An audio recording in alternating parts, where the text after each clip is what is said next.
24 years ago, a 17-year-old teenager vanished on his way home from St. Luke's Church during a winter rainstorm in Liverpool, disappearing without a trace and leaving his family and the Kirkdale community plunged into grief and fear. Police suspected he had been abducted or run away, but no body was found.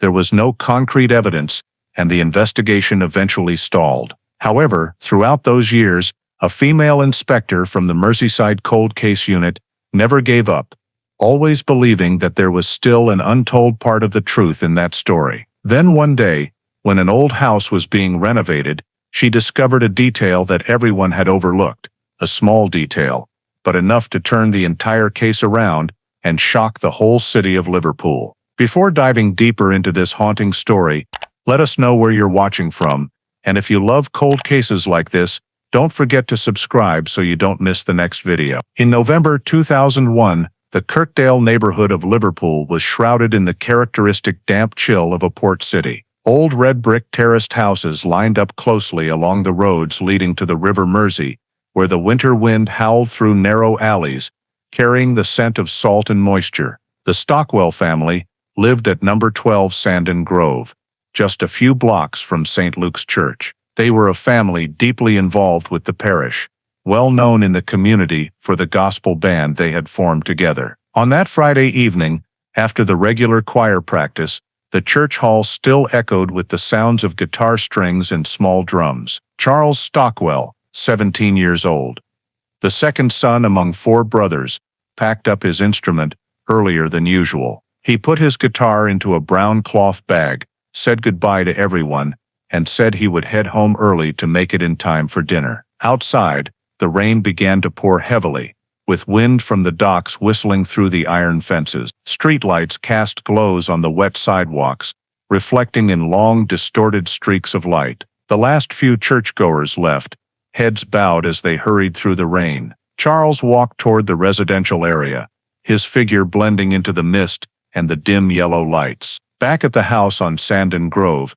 Catherine Stockwell had prepared a late dinner, occasionally glancing at the clock as the rain pounded outside the window. By nearly 9 o'clock, the food had gone cold. She stepped to the door, peering down the dark street. When the clock struck 10, the atmosphere in the house grew heavy. The remaining children sat silently in the living room, with only the low hum of the radio. The wind blew stronger, splashing rain against the window panes. Catherine threw on a thin coat and went out to the porch, but the street was empty, not a soul in sight. Tim Stockwell, the father, finished his night shift at the shipyard and returned home near midnight, finding his wife waiting at the door, her face pale with worry. The two of them searched the nearby alleys, along the church fence, across the slippery parking lot, in vain. They called out their son's name into the wind, their voices echoing and fading into the thick rain. No one in the area had seen Charles after practice.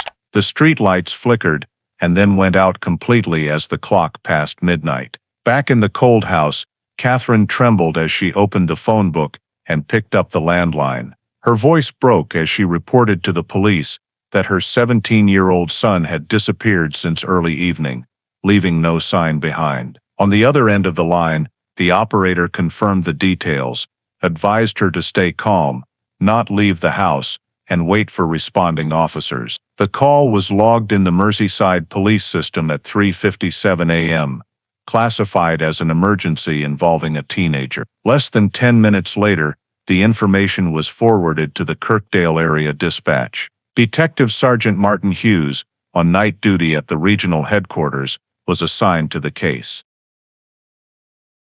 He left the station in the pouring rain, carrying a notebook and a radio, accompanied by a patrol officer. When the police car stopped in front of number 12, Sandon Grove, the clock showed nearly 4 a.m. The street was silent, with only yellow light spilling from the windows and thick fog hanging over the wet sidewalks.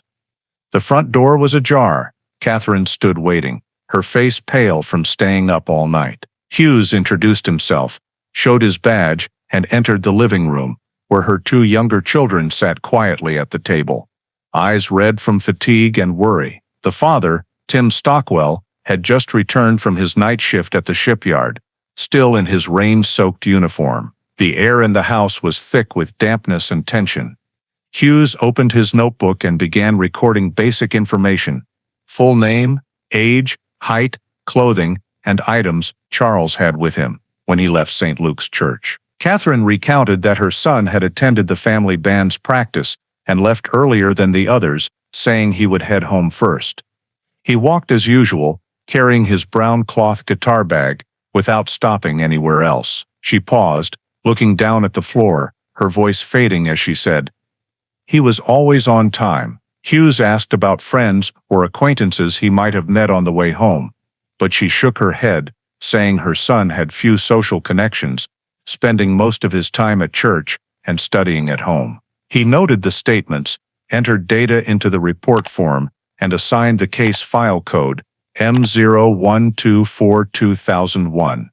Missing person, Category A. Police conducted a preliminary check outside the house, noting no signs of forced entry or abandoned items. Hughes spread a paper map on the kitchen table, marking 2 points in red: St. Luke's Church and Sandon Grove, estimating the distance at just over 1 kilometer. He determined this was the primary route and needed to be searched first. After a brief radio report, Hughes ordered the deployment of all available units in the area. At 4:20 a.m., the emergency search order was officially issued from the Merseyside Coordination Center. Patrol teams divided into 3 groups, focusing along the route connecting St. Luke's Church and the Sandon Grove residential area. It was still raining, with thick fog covering the roads, causing police car headlights to blur into smeared beams. D.S. Martin Hughes's team started from the church side, confirmed as the last place Charles was seen before disappearing. 2 officers with police dogs entered the grounds. The musty smell of old brick walls mixed with oil from the rear parking lot. The dogs sniffed around the stone paths, then circled to the small alley leading to Stanley Road, barking once before falling silent. There were no clear traces beyond long streaks of rainwater. Hughes swept his flashlight along the road, the beam reflecting off broken glass shards, wet trash and clumps of sodden leaves. He signaled the team to scan both sidewalks, checking hidden areas behind the church, around the metal fence, and low walls. Another officer reported back that no personal items possibly belonging to the victim were found. Nearby residents were asked to preserve the scene in front of their homes to avoid disturbing potential evidence. In the western area, the second team moved to the River Mersey banks, a spot often frequented in the evenings. They used high-powered floodlights to scan along the water's edge, beams sweeping over the rippling surface. Rain and wind made the search difficult. Waves, distant ship engines, and police radio chatter blended into disjointed heavy sounds. The second police dog sniffed along the embankment, pausing a few times before continuing, without strong reactions to any signs. Hughes received the radio report, voice steady and concise. No results, no physical evidence. Continuing to expand eastward, the third group was dispatched to the abandoned industrial area behind Leeds Street, with old warehouses and container yards. Officers used handheld spotlights, scanning corners, checking doors, fences, and drainage ditches. A few doors creaked open in the wind. No signs of struggle, no skid marks or abandoned items. Around 5:15 a.m., the rain eased, but fog remained thick, obscuring visibility. Hughes returned to the area behind the church where the first dog had paused. He examined the waterlogged ground, bending down to check faint shoe prints, possibly from earlier churchgoers. Nothing unusual. He noted the last witness-confirmed sighting of Charles was on the narrow road from the rear gate of St. Luke's to Stanley Road, over 1 kilometer from his home. The preliminary report was sent to the center. No traces or personal items discovered. Next direction of movement, undetermined. Hughes ordered teams to continue searching until daylight, while expanding the scan radius to 1.5 kilometers from the last known location. As dawn broke, the rain had tapered off, but fog still shrouded the streets around St. Luke's Church. After nearly 3 hours of searching without traces, DS Martin Hughes ordered a shift to gathering witness statements in the Kirkdale residential area. Police teams split into smaller groups, knocking on doors along the route from Stanley Road to Sandon Grove. Most residents were still sleepy. Many had only heard police sirens in the night without knowing what happened. A newsstand owner near the intersection said that early in the evening he saw a tall, thin teenager carrying a guitar bag on his shoulder, walking with an older person in a long raincoat and hooded hat. They passed his shop just as the streetlights came on, heading quickly toward the church without speaking to each other. When Hughes pressed for the exact time, the man said it was when he received his evening newspaper delivery, around after 7:30 p.m. The description of the teenager matched Charles's features, but the companion could not be identified. The witness confirmed he only saw them for a few seconds, unclear on gender or face. Across from the church, a security worker at an auto repair shop recounted hearing an argument echoing from the alley to Stanley Road. The voices included a young male and a middle-aged female, but due to strong wind and heavy rain, he couldn't make out the content. When he went out to check, no one was there, only the faint church lights still on. The argument time was early evening, around 8 o'clock. Hughes carefully noted every detail, marking the two statements on the map in red. Other witnesses in the area reported nothing unusual beyond ship horns from the docks and rain sounds. From the collected data, Hughes and the investigation team reconstructed Charles's timeline, leaving the church after practice, appearing near the newsstand, then vanishing in the alley behind St. Luke's, where a brief conversation may have occurred. The distance between the 2 points was only a few hundred meters. Police estimated the disappearance window from 7:45 to 8:15 p.m., when it was still twilight and foot traffic sparse due to heavy rain. The interim report concluded, no signs of violence beyond the overheard argument. Companion with the teenager unidentified. Hughes requested the technical team to recheck security cameras around the newsstand and repair shop, though most equipment then was low-quality VHS tape. While awaiting data, he continued interviewing residents near the Stockwell home, hoping for clues about relationships or habits. A middle-aged woman, 2 houses away, said the boy rarely went out, mostly helping his mother teach music at church. She had never seen him with friends outside family. This caught Hughes's attention. He added a short note in his notebook. High likelihood the companion is an acquaintance, possibly from within or close to the family. Returning to the command vehicle, early light filtered through thick clouds, illuminating mud streaks lingering on the road from the night's rain. Teams reported no new witnesses. All morning data was submitted to the center, with Hughes's final note. Disappearance time frame confirmed early evening, possible companion. Need to check internal connections. Immediately after completing morning witness statements, DS Martin Hughes requested the forensic team to conduct a full examination of the St. Luke's Church area, the last location directly linked to Charles Stockwell's disappearance. As police vehicles stopped at the main gate, the stone courtyard was still patched with water. Wet leaves stuck to the steps. Parish priest Thomas Brennan opened the door to greet the team, face worried, confirming he was the last to leave the church the previous night after the Stockwell band's practice. Hughes requested temporary lockdown of the entire area, setting up barriers and beginning scene processing. The forensic team deployed from the main hall to the rear vestibule, checking wooden pews with UV lights. Near the end of the right side row, a forensic specialist found a small dark smear the size of a fingertip on the pew arm, absorbed into the old wood. The substance was sampled, labeled, sealed, and numbered as evidence #01. Hughes noted in the record, location, 12th row, right side main hall, brown-red sample, suspected dried blood. In the aisle behind the altar, the team dusted for shoe prints or scuffs, but found no clear results. Moving to the rear courtyard, Hughes noticed soft, muddy ground from the rain. Light reflected off a curved indentation, possibly a small tire track. Size suggested not a car, but a bicycle or cart. He ordered photos, measurements, and mud samples from the contact point. Patrol officers simultaneously checked the rear parking lot, noting fresh scratches on the asphalt, possibly from dragged metal. All was photographed and filed.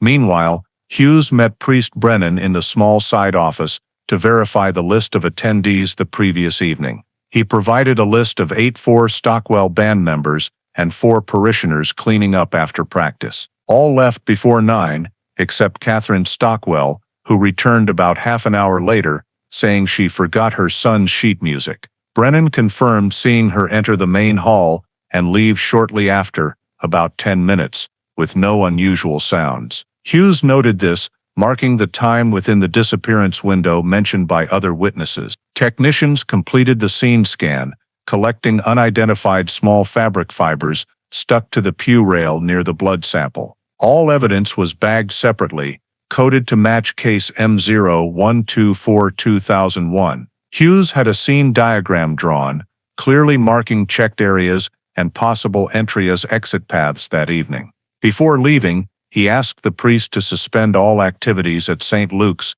until further notice. Police sealed main and side doors, posting "Crime Scene, Do Not Enter" signs. Blood and material samples were rushed to the Merseyside Police Forensic Lab in central Liverpool for preliminary analysis. In the summary report, Hughes wrote, "St. Luke's scene examination complete. Collected evidence #01, suspected dried blood on wooden pew, plus small tire track in rear courtyard. Suspicious timing overlaps early evening, with victim's family member present. Recommend urgent DNA testing and evidence origin verification." As the investigation team packed up, rain started again, light drops pattering on the chapel's tin roof, echoing with the faint rattle of barriers in the wind. Hughes stood under the eaves, looking down the road to Stanley Road, the path the 17-year-old was believed to have taken before vanishing, and added one final line in his notebook, closing the first examination at the origin of this mysterious disappearance. That same afternoon, after completing the examination of St. Luke's Church, D.S. Martin Hughes returned to Sandon Grove to conduct formal interviews with each member of the Stockwell family. The house had been left untouched since the night of the disappearance. Curtains still drawn, the dining table uncleared, a heavy atmosphere hanging over every room. Hughes began with the mother, Catherine Stockwell, in the living room. She sat upright, hands resting on a small Bible, her eyes avoiding his gaze. When asked about her relationship with her son, she replied that Charles was a good, hard-working and devout boy, but lately he had shown signs of being distracted and disobedient. Hughes noted every word, then gently raised the question of Charles wanting to leave the family band to attend a music school in Manchester, as mentioned by friends. Catherine admitted they had had a brief argument early in the week, but she insisted it was not serious, just a difference of opinion between mother and son. When asked about the evening of the disappearance, she stated she had left the church with the other children after practice, then returned to retrieve a forgotten sheet of music, and was home before 9 o'clock. Encountering no one on the way, Hughes compared this timeline with Father Brennan's statement and found it consistent. Next, he met Tim Stockwell, the father, in the kitchen. Tim presented his time card from the shipyard, confirming he had been on shift from 6 p.m. until early morning, verified by the shift supervisor. His alibi was considered solid. Tim spoke little, in a low voice, only emphasizing that his family followed discipline and faith and that he believed his son would not leave without a word. The 2 remaining sons, Calvin and Jacob, were interviewed separately upstairs. Calvin, the eldest, remained calm and said that he and his brothers usually practiced music together every evening, but lately Charles had seemed disillusioned and had frequently argued with their mother about wanting to go out more. Jacob, only 15, hesitated in his answers, sometimes looking at the floor, and said that on that evening he only remembered hearing an argument between their mother and Charles before they left the church, after which Charles went off somewhere alone.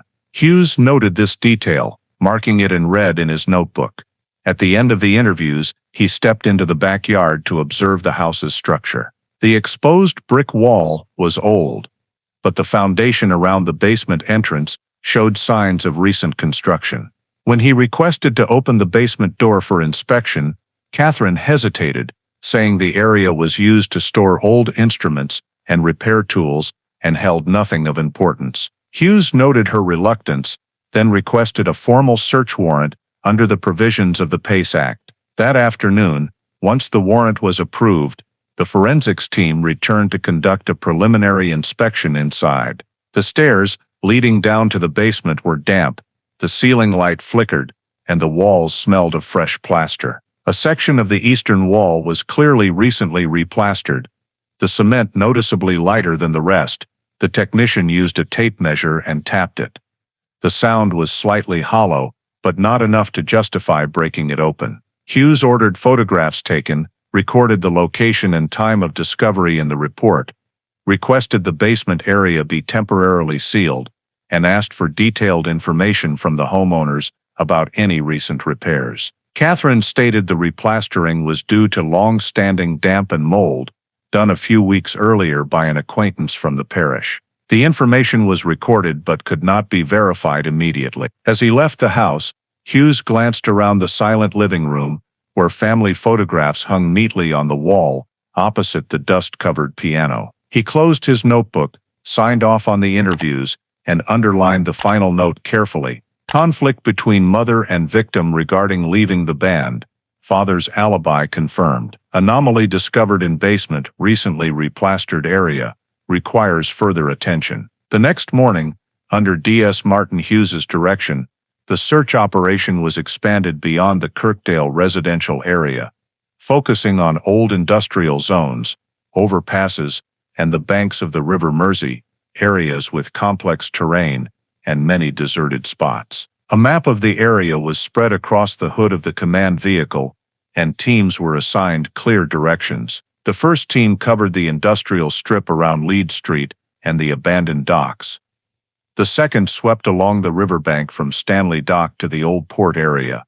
The third handled the residential neighborhoods and northern parks. The weather remained cold, with strong winds carrying the salty air from the river. A police helicopter began circling overhead, using infrared cameras to scan for unusual heat signatures, while on the ground, foot patrol units combined with canine teams swept every meter. At the docks, divers were deployed into the water to check old wooden piers and shallow areas around cargo ship moorings. They searched section by section, but murky water and strong currents made visibility nearly impossible. A few strange objects were retrieved, but they were only trash and drifting wood. The divers' report stated clearly, no personal items found, no signs of an object recently submerged within the past 24 hours. Meanwhile, the forensics team continued scanning the grounds behind St.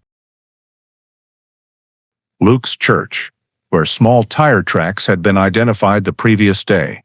Using lights to examine the low grass near the stone wall, they spotted a small metallic object glinting under a thin layer of mud. It was cleaned on site, a copper guitar pick engraved with the initials CS. Hughes arrived shortly after, closely examined the scratched surface, and ordered it photographed and sealed according to procedure. The item was catalogued as evidence-02, with a seizure report describing it as copper-colored metal guitar pick, 2.5 centimeters in size, engraved CS, found in the rear yard of St. Luke's Church, approximately 18 meters from evidence-01.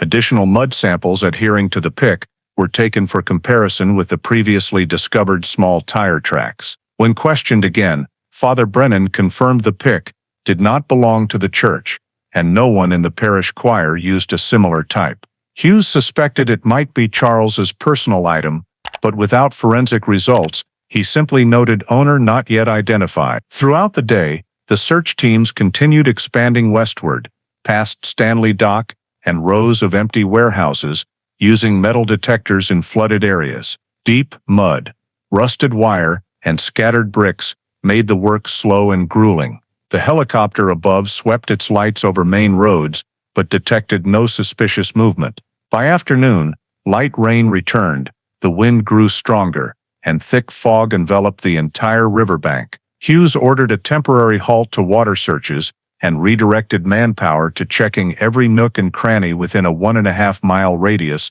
of St. Luke's patrol groups returned to Sandon Grove, searching gardens, coal cellars, underground drains, and backyards of neighboring homes. There was no indication Charles had passed through any of those places. The end-of-day consolidated report stated, search radius expanded 1.5 kilometers. No body located. No new evidence beyond evidence, #02. No signs of struggle or resistance. Weather and terrain significantly impacted search effectiveness. Hughes submitted the report to the command center, requesting continued monitoring of the area for the next 24 hours. As night fell completely, police vehicles left the zones one by one, their flashing lights reflecting on the wet pavement. He lingered in front of the churchyard, looking across the stone wall where the guitar pick had been found, thinking about the path the teenager might have taken through that rainy night. Wind from the river blew back into the residential area, carrying damp chill and the smell of salt. In the final note of the day, Hughes wrote briefly, no evidence of criminal activity or violence. Continue maintaining file as missing person, Category A. 2 days after the expanded search operation concluded without results, all collected data was transferred to the Merseyside Central Office for analysis and re-evaluation of the investigation process. D.S. Martin Hughes chaired the summary meeting with officers responsible for various sections: criminal forensics, pathology, witnesses, and scene coordination. On the conference table, the Kirkdale area map was covered in red and blue marks, indicating searched locations. The remaining blank spaces corresponded to the residential area and St. Luke's Church. The evidence items were displayed. Evidence #01, the dried blood sample from the wooden bench. Evidence #02, the guitar pick engraved CS, along with mud samples, fabric fibers, and photographs of the small tire tracks from the rear yard. Hughes reviewed each section's reports in turn. The pathology unit reported that the blood sample was undergoing testing, but no DNA comparison results were available yet. Equipment was still at the basic blood type analysis stage. The witness unit confirmed no one had seen criminal activity, only statements about an argument and an unidentified person seen with the victim. The search unit reported the entire 1.5 kilometers radius had been swept 3 times, with no additional evidence or biological traces found. Hughes summarized and presented to his colleagues 3 viable hypotheses. First, the victim left voluntarily, possibly fleeing during a family conflict, taking instruments and heading elsewhere. However, there was no evidence he took money, documents, or personal belongings, so this possibility was rated low. Second, the victim was abducted or met with an unintended accident on the way home, but there were no signs of struggle, no direct witnesses, and no reports of suspicious activity. This hypothesis was kept at medium likelihood. Third, an internal family factor, conflict potentially leading to the victim leaving or being prevented from returning. However, there was no physical evidence to formally pursue this direction. Hughes noted in the minutes currently insufficient legal grounds to upgrade the case to a criminal investigation. No body, no evidence of crime. Colleagues agreed the case should remain at missing person status, with continued monitoring pending evidence test results. In the internal report to the area commander, Hughes concluded, after 72 hours of continuous search, no indication criminal activity occurred. No additional evidence or witnesses discovered. File status transferred to inactive, no leads. He carefully archived all samples, photographs and reports in file M0124-2001, sealed according to regulations. Backup copies were sent to central storage. The investigation was officially suspended, pending reactivation upon new information or release of forensic results. In the quiet office, only the sound of turning pages and pen scratches on the notebook remained. Hughes closed the thick file, attached a gray label, category for missing persons of undetermined cause, and placed it on the shelf. He looked out the window. Liverpool's sky remained dull and overcast.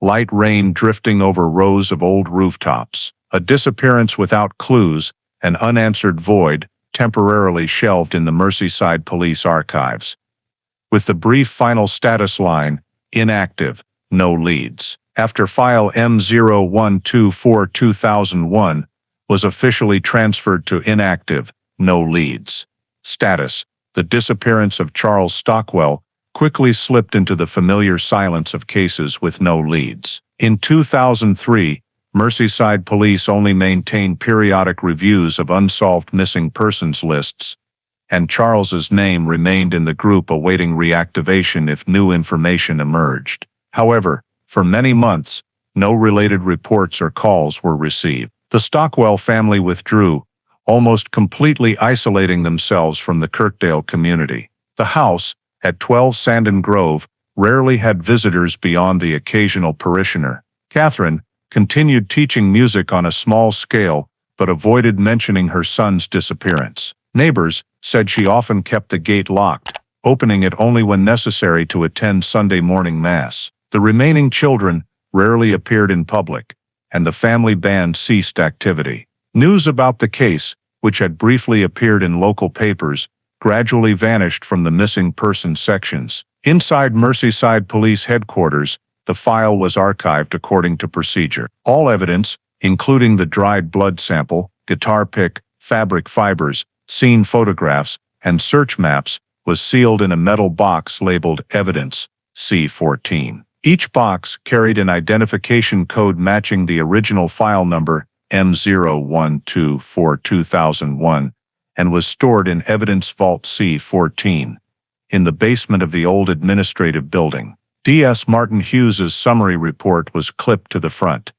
No additional test results obtained, no new witnesses or evidence discovered. Insufficient conditions for reinvestigation. In 2004, the case was reviewed one final time during the annual file inventory, but no changes were made. Hughes had by then been transferred to another unit, and the succeeding officer simply signed to confirm no activity update. In the following years, Liverpool changed rapidly. Parts of Kirkdale were redeveloped, and some old industrial zones were demolished for new housing. St. Luke's Church remained active, but no one in the parish mentioned Charles beyond brief remarks that boy just vanished. The related evidence items remained untouched in storage on the fourth rack, slot 19, sealed and subject to annual security checks. An internal report from 2006 noted, no request for DNA retesting, data incompatible with new system. Police at the time were focused on larger cases, so this file gradually became one of hundreds of traceless disappearances in Merseyside. By 2008, in the Regional Consolidated List, file M0124-2001 was still categorized as open unresolved, but carried no additional notes beyond awaiting potential evidence improvement. During that period, the Stockwell family virtually disappeared from community life. Father Brennan visited a few times, but was only received by Catherine at the door, who declined all offers of communal prayer for the missing boy. No one in the neighborhood saw her anymore at choir practices or church events as before. The house on Sandon Grove gradually deteriorated, roof tiles stained, the garden overgrown with weeds reaching the windows. When local social services visited, the report noted the reason as family desires privacy, no contact. Everything related to Charles, photographs, instruments, documents, seemed to have vanished from the house, no longer visible to outsiders. On the police side, a new system installed in 2009 digitized some older data, but pre-2005 files, including Charles Stockwell's, were not updated due to lack of electronic forensic results. The original paper file remained in a brown archive folder labeled Unresolved 2001. The final inventory report that year confirmed file M0124-2001, no new developments, no additional witnesses, no forensic updates, stored, Evidence Vault C14. From then on, the disappearance of Charles Stockwell completely faded into oblivion, quietly existing among hundreds of dusty files in the Merseyside archives, awaiting some unclear future condition that might prompt it to be reopened, if anyone ever remembered it. By early 2012, when the program to review long-standing missing persons cases was rolled out across Merseyside, File M0124-2001, the Charles Stockwell case was added to the periodic review list. The newly established Merseyside Cold Case Unit, created as part of the plan to upgrade the national DNA database, was tasked with re-examining unsolved cases and cross-referencing them with new testing technologies. Detective Inspector Eleanor Reed, who had previously worked in the Major Crime Unit, was assigned to lead the team handling missing persons files from the 1998-2003 period. Among the hundreds of old case files transferred to the Cold Case Unit office, Reed took notice of the Stockwell case because of the detailed unidentified blood sample noted in Evidence Log #01. She requested the retrieval of the full original file from Evidence Vault C14. 3 days later, the metal evidence box arrived at the central storage room, seals still intact. Reed opened it and cross-checked the evidence inventory: dried blood sample collected from a wooden church pew, a brass guitar pick, fabric fibers, crime scene photos, and handwritten notes from D.S. Martin Hughes. In the 2002 report, the final line still read, "Blood sample identity undetermined due to lack of DNA database." With current technology, Reed knew the sample could be reanalyzed using the new short tandem repeat amplification technique applied in the UK's CODIS system. She contacted the Merseyside Police Forensic Lab, requesting permission to break the seal on Evidence #01 for re-examination. The process was internally approved in April 2012, and the sample was transferred to the Northwest Regional Forensic Biology Lab. There, technicians cleaned and extracted DNA from the blood-soaked wood, then compared it against the national database. A week later, Reed received the analysis results. The DNA sequence matched the profile of Charles Stockwell, sourced from his birth certificate and school medical records that police had obtained when opening the missing persons file in 2001. More importantly, a second trace was detected in the sample, an incomplete DNA segment, but with a high compatibility index for a first-degree blood relation. The forensic lab's preliminary conclusion: second DNA sample belongs to an individual in direct familial relation to the victim, likely from the same bloodline. The report was forwarded to the Cold Case Unit with a red note.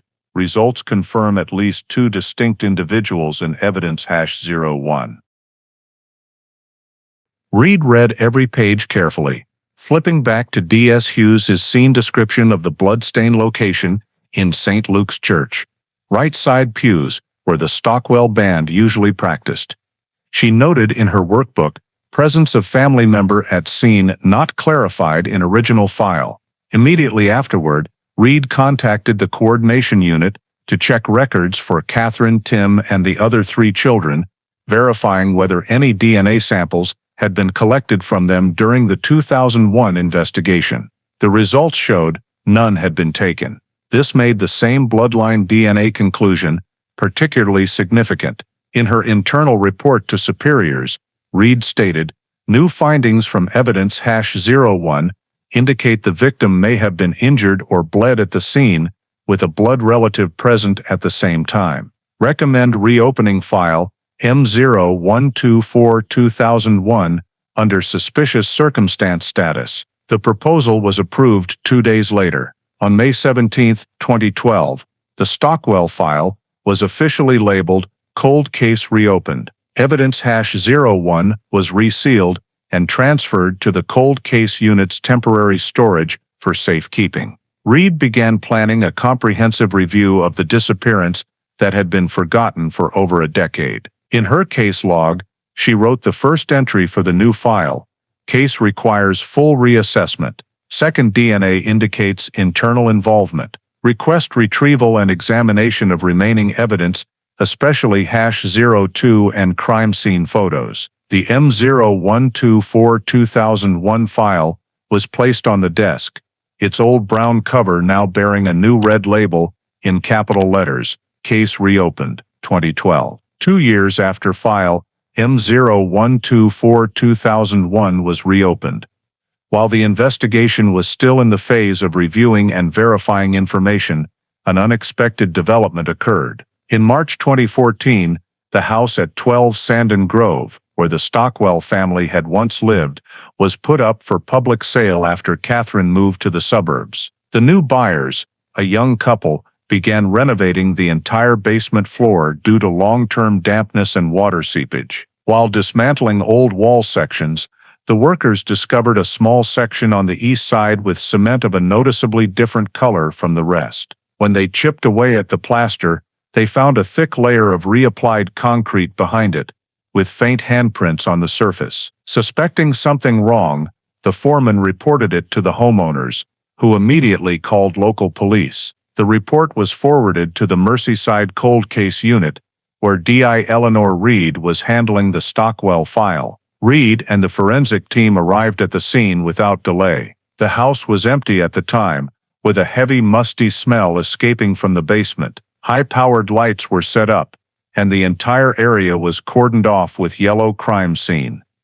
Do not enter tape. Technicians began examining the wall structure. The new plaster layer was determined to have material age consistent with the early 2000s. After analyzing moisture levels and mortar composition, Reed authorized the full demolition of the suspect section. As the cement was removed, a small hollow space large enough for a person to lie in was revealed. Inside the cavity was a thick cloth bundle, tightly tied with rope and covered in gray dust and debris. The forensic team carefully lifted the bundle out using gloves and placed it on a specialized plastic sheet.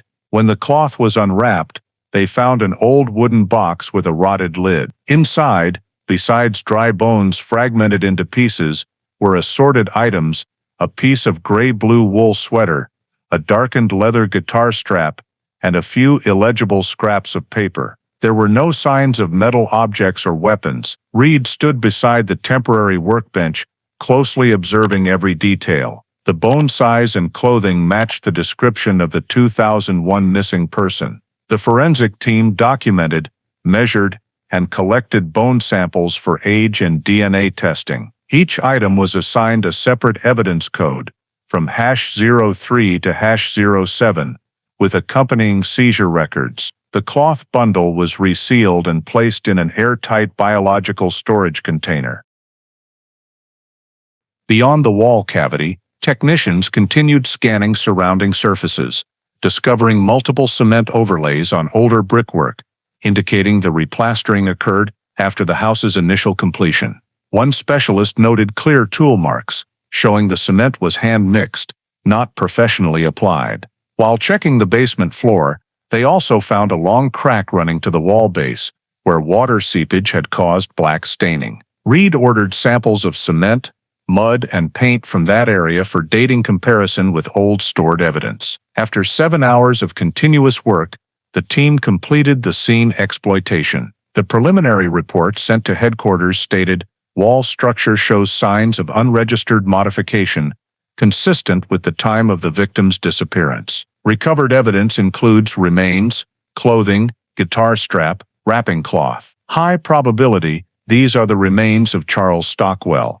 Reed signed the examination closure report, sealed the basement, and arranged personnel to guard until transport was complete. Once the scene was handed over to the forensic team, Reed returned to the temporary command office to finalize reports and prepare examination procedures. That same morning, she immediately arranged transport of all samples to the UK Forensic Science Service in London for in-depth analysis. On April 3, 2014, evidence packages coded #03 to #07 were sealed to standard, accompanied by a handover record signed by Reed and the forensic team leader. The inventory included human bone samples, wrapping cloth, guitar strap, wool sweater fragment, basement cement and soil, and wall paint samples. The FSS received them and assigned 2 independent specialist teams for biological and building material analysis. DNA analysis began by extracting samples from femur and teeth,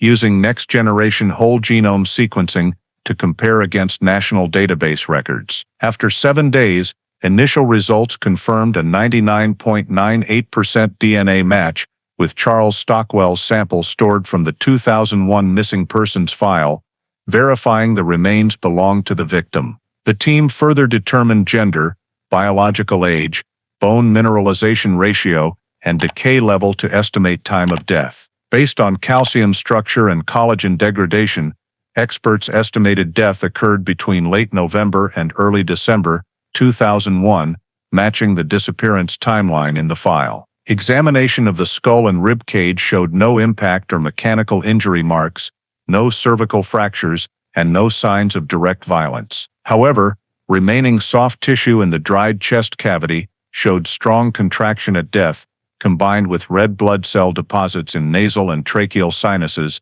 The FSS concluded the likely cause of death was mechanical asphyxia in a confined space. This was recorded as cause of death, asphyxia, confined space. Concurrently, the materials team analyzed basement wall cement samples. Based on chemical composition of sand, limestone, and additives, the lab identified the cement as a common UK type produced 2000-2002, characterized by higher iron oxide ratios than later products. Radiocarbon traces in wall-adhered compounds narrowed usage to around December 2001. Wall paint matched color and polymer structure of commercial paints common in the Liverpool area at that time. The materials subgroup report stated, high likelihood that wall replastering and concealment occurred between late November and mid-December 2001, based on solvent evaporation indices and organic decomposition in cement. Further analysis was conducted on the cloth wrapping the wooden box. The FSS used laser spectroscopy to detect biological traces and found 2 separate DNA samples besides the victims. After national database comparison, results showed the first DNA matched Catherine Stockwell, the victim's mother. The second partially matched the genetic profile of Jacob Stockwell, the victim's younger brother. The official report confirmed 2 DNA samples belonged to victims' family members, likely from direct contact with the object during wrapping or moving. On the guitar strap and wool sweater fragment recovered, there were no clear blood traces or fingerprints, but sweater fibers showed sudden stretching, possibly from impact or convulsions at death.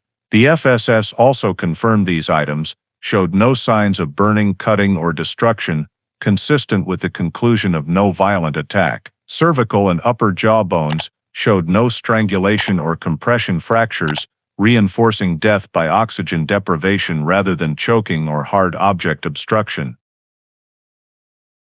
The comprehensive report, over 40 pages, was completed in late April 2014 and sent directly to the Merseyside Cold Case Unit with a digital copy. On the summary page, the lab director wrote, "Cause of death, asphyxia in confined space. No evidence of violence." Secondary DNA identifies sources from 2 family members, Catherine and Jacob Stockwell. Time of death and concealment, estimated late 2001. The report was hand-delivered to D.I. Eleanor Reed in early May, along with comparison DNA archives. Reed signed for receipt, read every section carefully, then wrote a brief entry in her investigation log. Forensic examination confirms victim identity, cause of death, and concealment timing. Biological traces from relatives present on evidence. File to continue expanded internal investigation. After receiving the FSS London forensic report, D.I. Eleanor Reed decided to conduct a second round of interviews with Stockwell family members, focusing on the 2 individuals whose DNA traces appeared on evidence, Catherine and Jacob. The sessions were arranged at Merseyside Police Headquarters, 2nd floor interview room, in complete privacy to avoid media attention. The first session was with Catherine. She entered, small in stature, hair streaked with gray, still holding her worn-cornered Bible. Reed presented the investigation findings neutrally, explaining that physical evidence proved she was at the scene and likely had direct contact with the container holding Charles's body. Catherine remained silent for a long time, eyes fixed on the table. When asked about the evening her son disappeared, she confirmed leaving the church with the children, then returning to pick up sheet music Charles had forgotten. Reed pressed on the departure time from the church. Catherine said it was around 9 o'clock after practice, matching the death time frame in the forensic report. When asked whether Charles was still in the church when she returned, she only said, "I didn't see him anymore." Reed shifted questions to the basement wall, replastering and newly discovered cement. Catherine fell silent, hands trembling slightly, then softly said, "I just wanted to keep peace for the family, didn't want anyone to know what happened." When asked to explain specifically, she said no more, only insisting that it was my fault for not teaching him enough faith. Reed ended the first interview, noting in the record, confirms presence at church on night of incident. Statement aligns with death time frame data, admits concealment, but provides no details. The second interview took place the next day with Jacob, now 28 years old. He arrived tense, face gaunt, eyes unsteady. Reed began by revisiting family routines in 2001, especially music practice and prayer sessions. Jacob said that after practices, their mother often required the children to stay in the prayer room to read scripture before leaving. When Reed asked about the night his brother disappeared, Jacob paused for a long time, then said quietly, "Mom said he needed to repent." Reed asked him to clarify. Jacob explained that Charles wanted to leave the band to study elsewhere, which angered their mother. After practice, Charles was called back to the prayer room in the church basement, which the family used for private devotions. When Reed asked if the door was locked, Jacob nodded, saying Mother kept the key and told the others to go home first. He remembered hearing Mother praying loudly in the room, then prolonged silence. The next morning, Mother told him not to ask further and said Charles had left, needing time to find his faith again. Reed recorded every statement, cross-referencing timing with the death report, late November 2001, matching the period Catherine admitted returning to the church. When asked if anyone else knew about this, Jacob said no, only remembering helping Mother fix the basement wall a few weeks later without understanding why. Reed asked him to describe the work in detail. Jacob said, "Mother claimed the wall was leaking, they just patched the crack, with cement brought by an acquaintance from the parish." When Reed showed him photos of the excavated basement, he fell silent, then broke down crying, whispering that Mom said never to tell anyone about that room. The interview lasted nearly 3 hours. The record concluded, Jacob Stockwell's statement aligns with forensic results, confirming death timing and concealment actions. No evidence of intentional violence. Reed compiled both statements, placing them alongside physical evidence data, Catherine and Jacob's DNA on the wrapping cloth, wall replastering timing matching December 2001, cause of death by asphyxia in confined space. All reinforced the hypothesis that the incident was an accident occurring in the context of a religious ritual or punishment, subsequently concealed to avoid scandal. Reed wrote the final comment in her report to superiors, statements consistent timing matches examination results. Preliminary hypothesis, accident leading to death, followed by concealment to protect family and parish reputation. After completing the 2 main interrogation sessions with Catherine and Jacob Stockwell, D.I. Eleanor Reed initiated a supplementary investigation phase to verify all statements and solidify the chain of events. She requested the Merseyside Police Finance Department to retrieve the Stockwell family's bank transactions from October to December 2001. The results showed that on December 12, Catherine had a cash withdrawal of £240 from the Lloyd's Kirkdale branch, an amount matching the average cost of wall repair materials at that time. 3 days later, the account recorded a small transaction at the Mason & Sons building supplies store on County Road.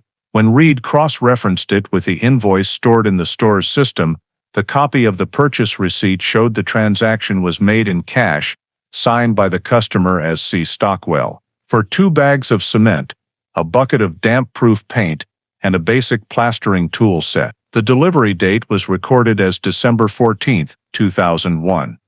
With the address as 12 Sandon Grove, this data matched exactly with the FSS estimate of when the basement wall was replastered. Next, Reed requested a review of the family's landline call history on the night of the disappearance. The technical unit's report indicated no incoming or outgoing calls from 7 p.m. to 11:30 p.m., on November 30, 2001, except for one short call around 10:45 p.m., lasting less than 10 seconds, identified as dialing the St. Luke's Church switchboard, but with no answer. Reed noted, possibility that Catherine or Charles made the final call. She also had old neighbor statements rechecked, particularly those from the couple living at number 14. In the 2001 report, they had stated hearing a light thud and metallic sounds around 9 p.m. that night. Reed sent a police team back for supplementary interviews. The two witnesses confirmed their recollection, saying that on that rainy night, they heard short banging sounds, followed by something heavy falling and the basement door slamming shut, but they assumed it was the wind and did not report it to police. When reviewing the house layout again, Reed noted that the location where they heard the noises aligned with the direction of the east basement. This reinforced the assumption that the concealment of the body occurred on the night of the incident. To complete the timeline, she reorganized the facts in sequence around 7:45 p.m. choir practice at St. Luke's ended. Charles left alone around 8:15 p.m. Catherine returned to the church under the pretext of picking up sheet music, where a tense conversation took place from 8:30 p.m. to 9 p.m. The victim was locked in the prayer room, leading to the fatal incident around 9:15 p.m. Catherine left the church and returned to Sandon Grove, 10 p.m. to 11 p.m. Jacob heard his mother crying and noises in the basement. The next morning, Catherine told the children that Charles had gone to rediscover his faith and began cleaning the house. Over the following 2 weeks, she withdrew money, purchased materials, replastered the basement wall, and concealed all traces. These milestones aligned with the financial data, cement material analysis results, and witness statements. Reed created a detailed chart, marking each time frame, and requested the technical department to analyze audio from the 2001 scene recordings to see if any noise frequencies could be recovered that matched. The analysis results showed no usable audio data, but this did not alter the reconstructed logical chain. In the summary report sent to the regional commander, Reed wrote, "All physical, financial, and witness data indicate the incident occurred between 7:45 p.m. and 11 p.m. on the 30th of November, 2001. The victim died from asphyxiation in a confined space, after which the body was moved and hidden in the family basement around mid-December. There is no evidence of third-party involvement." The final established chain of events in the investigation file: leaving the church, returning home, conflict occurring, death by asphyxiation, concealing the body in the basement. Reed signed off on the report and filed the printed copy in case M0124-2001 with the concluding note, "Timeline complete, consistent with forensic results and witness statements. Sufficient grounds to determine concealment behavior following an incident leading to death." After completing the supplementary investigation report and establishing the timeline of events, D.I. Eleanor Reed began the legal process to obtain arrest warrants for the two primary suspects, Catherine and Jacob Stockwell. She compiled the full case file, including the FSS London forensic results, DNA comparison tables, financial evidence, witness statements, and the detailed timeline chart.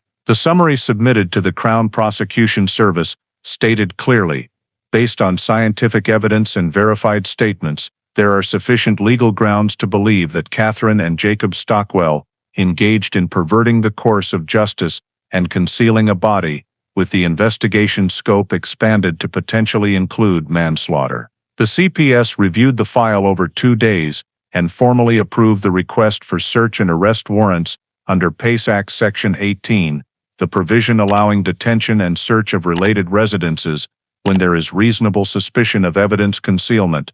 Reed received the approval notice on the morning of June 8, 2014. Immediately afterward, she convened an urgent meeting with the Merseyside CID team to plan the operation. The operational plan specified execution the following morning at 7 o'clock to ensure safety and avoid media attention. 3 specialized vehicles were deployed, along with 6 officers and 2 forensic technicians. When the convoy arrived at Sandon Grove, The street was still quiet, with early morning mist covering the road. The house at number 12 had been repurchased by Catherine the previous year after a period away, according to land registry records. When the force arrived, the front door was closed, curtains drawn. Reed knocked, identified herself, read the arrest warrant, and requested Catherine open the door. The woman appeared remarkably calm, wearing a gray sweater, hair tied back neatly. As Reed read her rights under the regulations, she simply nodded, without protest. Jacob stood behind her, face pale, eyes avoiding contact. The two were separated and escorted to separate vehicles. Police entered the house to conduct a preliminary search under the accompanying warrant. The entire ground floor and basement were rechecked to ensure no evidence was overlooked. Technicians photographed the current state, seizing additional old items, including a handwritten notebook containing the family's 2001 activity log and a few unchecked purchase receipts. Reed signed the property sealing protocol, affixing crime scene, entry prohibited tape to both the main door and basement entrance. Police established a 24-hour guard post to secure the scene, now elevated to formal criminal investigation status. The report sent to the regional commander stated, "Arrest of individuals, Catherine Stockwell and Jacob Stockwell, executed per CPS-approved warrant. Scene sealed and transferred to Major Crime Investigation Team. Suspect status, cooperative, no resistance." The police vehicles left Sandon Grove around 8 in the morning, leaving the small street quiet with only the yellow tape fluttering lightly in the wind. Reed returned to headquarters, handed the two suspects over to the detention unit, and began finalizing the file for transfer to criminal investigation status. In her duty log, she wrote the summary line at the bottom, "Arrest warrant, executed 8 o'clock. Sandon Grove. Scene officially transitioned to criminal investigation status. Catherine and Jacob Stockwell detained for interrogation under PACE Act Section 18. After the arrest warrants were executed, Catherine and Jacob Stockwell were taken to Merseyside Police Headquarters for separate interrogations. DI Eleanor Reed personally oversaw both sessions, each lasting nearly 4 hours. Interrogation room number 3. White walls, fixed camera in the corner, air conditioning running lightly to maintain a stable atmosphere. Catherine was brought in first, thin figure, hands clasped on the metal table. Reed began by reminding her of her legal rights as a suspect and explaining the purpose of the interrogation.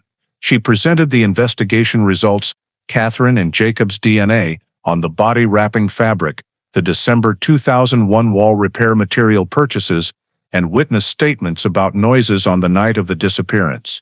Catherine remained silent for a long time, eyes blankly fixed on the one-way mirror. When Reed asked if she wished to add anything to her previous statements, she said softly, "I didn't kill him, I was just trying to fix things." Reed asked her to explain in detail.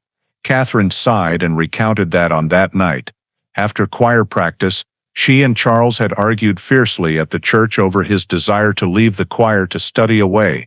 She said she had kept him in the prayer room to reflect on his disobedience and locked the door, then left in a moment of anger. When she returned about an hour later, she found Charles motionless, collapsed on the tile floor. Believing her son had died from suffocation or fainting in the confined room, she panicked, not daring to call police for fear of being seen as a murderer and bringing shame to the church. She only said, "Everything was beyond my control. I wanted to keep it secret to pray for forgiveness." When asked about replastering the basement wall and hiding the body, Catherine admitted she had done it herself with Jacob a few weeks later. Reed asked, "Do you understand that this constitutes perverting the course of justice?" She replied slowly, "I know, but at the time I was only thinking about protecting the rest of the family." Reed concluded the session, confirming the transcript in the presence of the duty solicitor. Catherine signed without further comment. The second session was conducted with Jacob immediately afterward. He sat with head bowed, hands gripping the table edge, eyes red and voice trembling.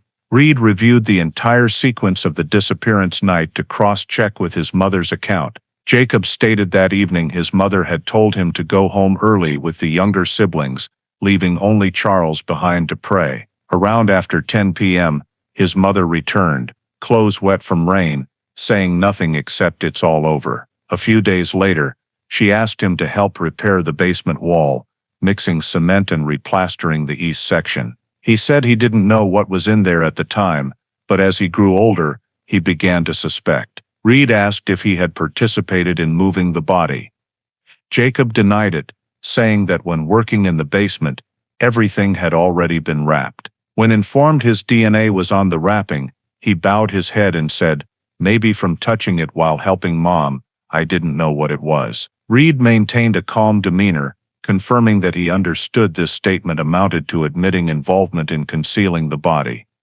Jacob nodded, quietly saying, "I didn't want it to be discovered. My mother was devastated at the time." She made a short note in the transcript, admits assisting mother in concealment. Does not confirm violence or murder. The defense solicitor requested a break after 2 hours for the client to rest, then continued with additions. Reed asked one final time, "Do you believe Charles died due to intentional actions?" Jacob shook his head, answering firmly, "No, my mother would never do that.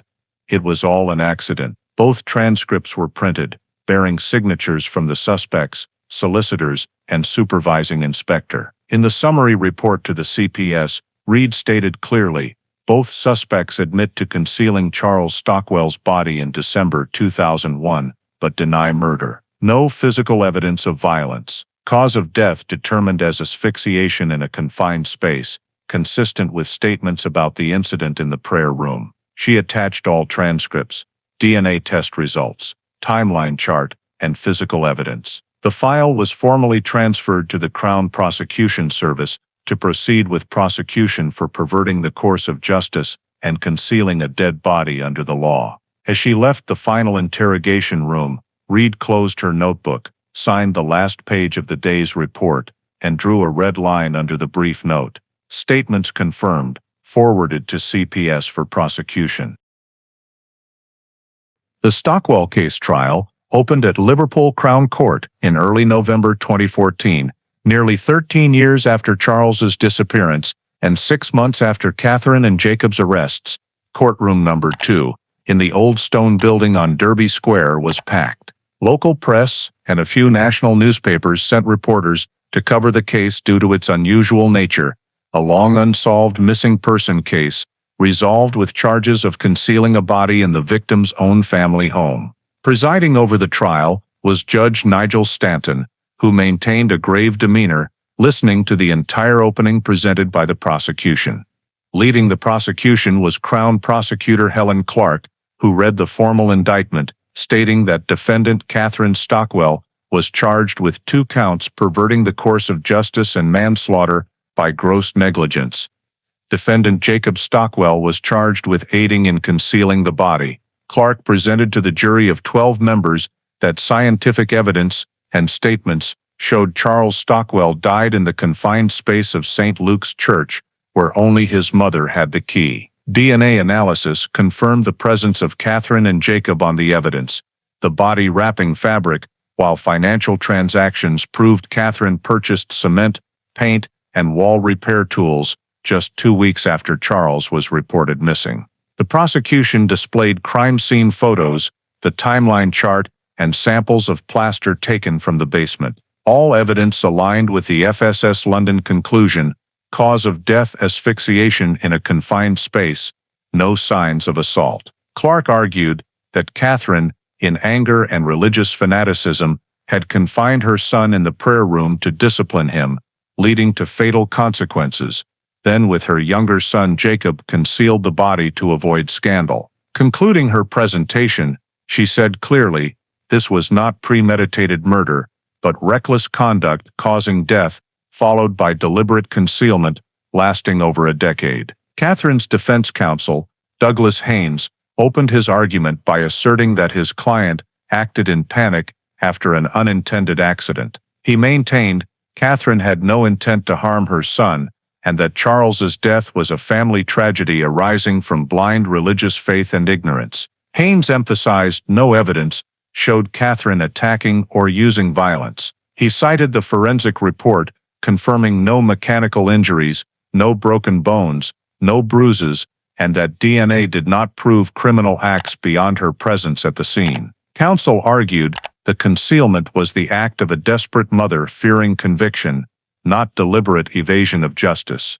Jacob's defense counsel, Mary Collins, continued, stating that Jacob was only 15 at the time, completely dominated by his mother, unaware of the true nature of his actions. She described him as a manipulated child who only helped repair the wall without knowing he was aiding concealment.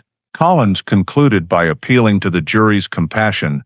He has lived more than half his life in silence with someone else's guilt. Over the 3-day trial, the court heard testimony from old witnesses, parish priest Thomas Brennan, confirming Catherine returned to the church that night, the 2 neighbors recounting noises heard on the rainy night, and forensic technicians describing the body discovery process. Images from the basement shown on screen made the courtroom atmosphere thick with tension.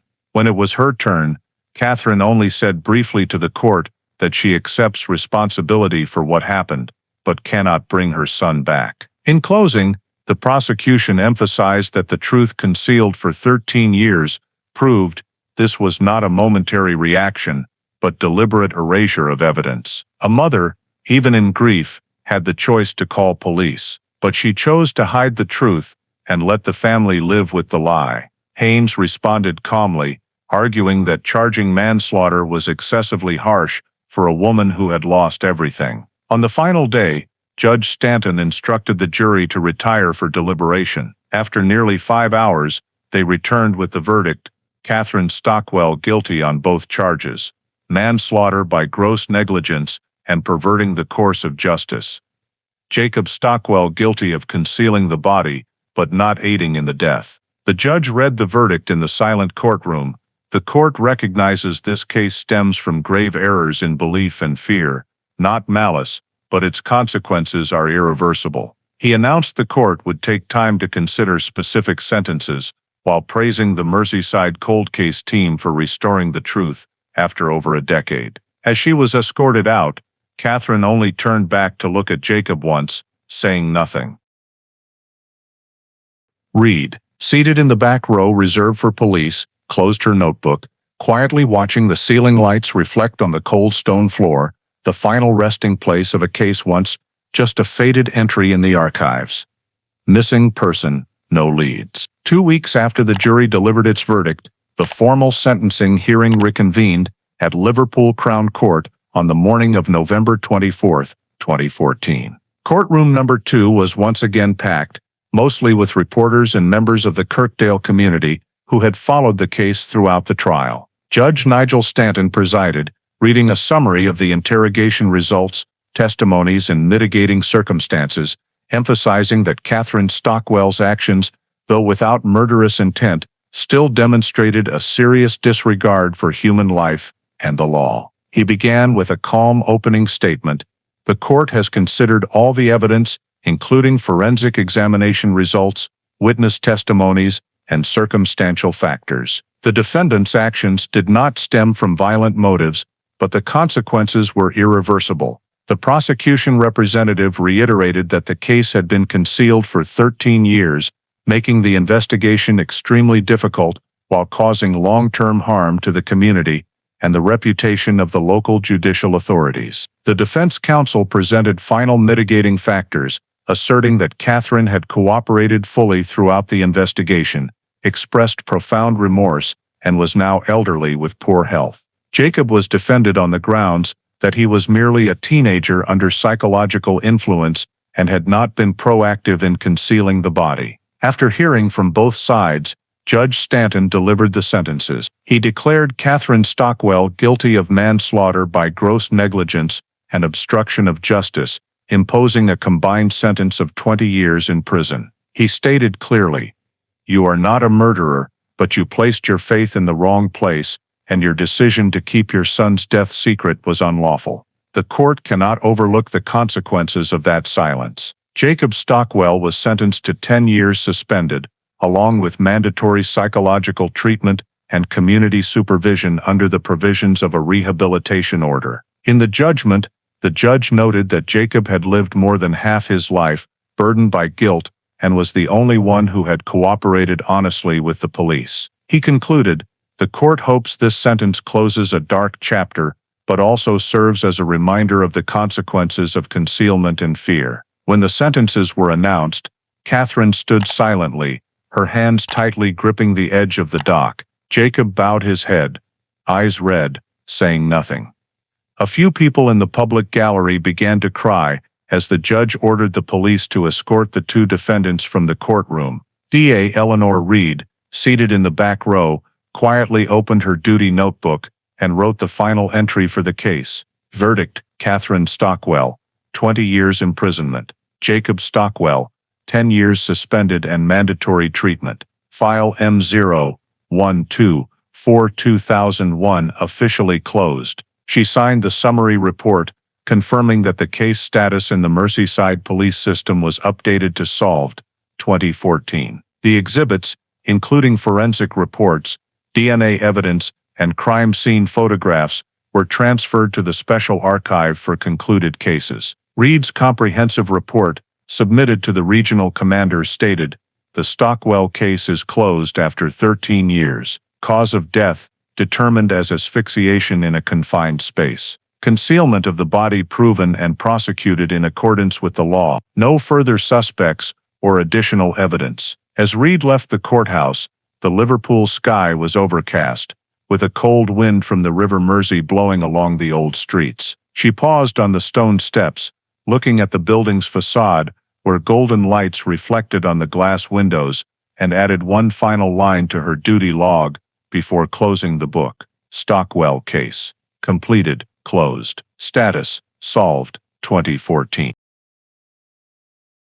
After the sentences were pronounced and the two defendants were formally taken into custody, DI Eleanor Reed completed the final step in processing the Stockwell case file. In the Merseyside Cold Case office, under the glow of neon lights casting over desks covered in files, Reed opened the folder labeled M012-4-2001, the same dossier that had been found gathering dust in Evidence Vault C-14 more than 10 years earlier. She began drafting the concluding report, detailing the entire investigation process from the initial missing person report to the court's sentencing. The report was nearly 50 pages long, carefully numbered, and accompanied by appendices, including crime scene photographs, timeline charts, interview transcripts, forensic results, and the final judgment from Liverpool Crown Court. In the introduction, Reed wrote, "The Stockwell case exemplifies the value of forensic technology and the review of backlog files. From a no-leads missing person case, the reanalysis of evidence using DNA technology paved the way for uncovering the truth after more than a decade." In the middle section, she summarized key milestones: the initial 2001 investigation led by D.S. Martin Hughes, the failed search operation, and the file being archived; the establishment of the Cold Case Unit in 2012, and the file's reopening; the DNA results revealing 2 related blood traces, and in 2014, the discovery of the body in the basement of the Sandon Grove house, leading to prosecution and trial. Reed emphasized that the critical factor in the case was not the emergence of new evidence, but re-examining old data with fresh eyes, a process she regarded as the foundation for all cold case investigations. She dedicated a separate section to acknowledging the cooperation of FSS London, the Merseyside forensics team, and the technical units that patiently recovered every detail. In the professional commentary section, Reed wrote, "The case reflects the long-term impact of fear and misplaced trust in close-knit communities.